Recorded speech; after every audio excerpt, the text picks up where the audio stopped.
tardes. Hoxe vamos hablaros de mulleres extraordinarias da historia. Eu, por exemplo, fixen un traballo de Frida Kahlo. É unha muller pintora que naceu o 6 de xullo de 1907 e foi importante por pintar dentro do corazón e o maltrato que recibía. A miña muller se chamaba Amelia Earhart.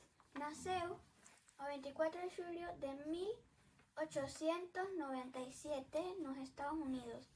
Destacou por alcanzar os 4.267 metros de altura. A miña muller chamase Ada Byron e naceu en Londres, Reino Unido. E destacou porque foi a primeira persoa que creou un algoritmo que podía ser procesado por unha máquina. Pois a miña chamase Hipatia. Naceu en Alejandría de Egipto. Foi importante porque foi a primeira científica do mundo. Vouvos falar de Mary Shelley. Mary Shelley foi a autora da novela gótica Frankenstein. Mary Shelley é filla de dous filósofos. Creceu xunto a libros e intelectuais. É unha moza feminista. Unha muller chea de amor e horror a partes iguais. O seu marido era intelectual. Vouvos falar de Lottie Dodds. Naceu en Wellington, Reino Unido, e foi a mellor atleta de todas e ganou 15 trofeos e máis no de tenis, que se lle daba moito mellor outros deportes. Vou a falar de Jane Goodall. Cando naceu en Londres, Inglaterra. Destacou por demostrar que os chimpancés tamén teñen sentimentos como os humanos.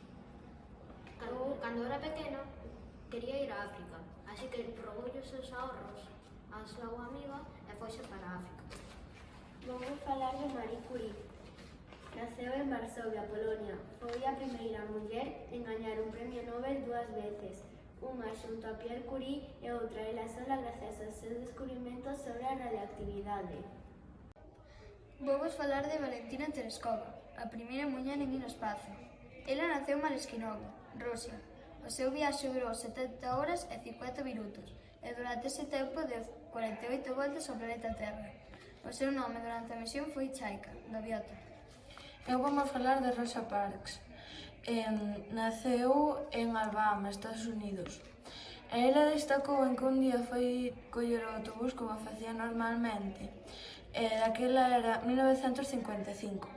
E a xente branca e a de color non podían estar xuntas. Un día o lugar onde estaba a xente branca encheuse. Díxolle o conductor a Rosa Parks e a 3 persoas máis que moveron o cu.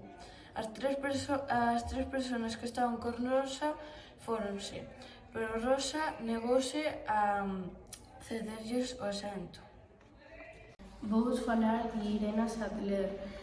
O seu gran éxito foi salvar a 2.500 nenos e nenas do gueto de Varsovia, cando Alemania invadiu Polonia en 1939. Os nazis comenzaron o asedio contra os xudíos. Naceu en Octo, Polonia. Eu vou falar de Coco Chanel. Naceu en Saumur, en Francia. O seu maior éxito foi vender un vestido negro elegante e barato. Foi a única xovenzuela en revolucionar o mundo da moda.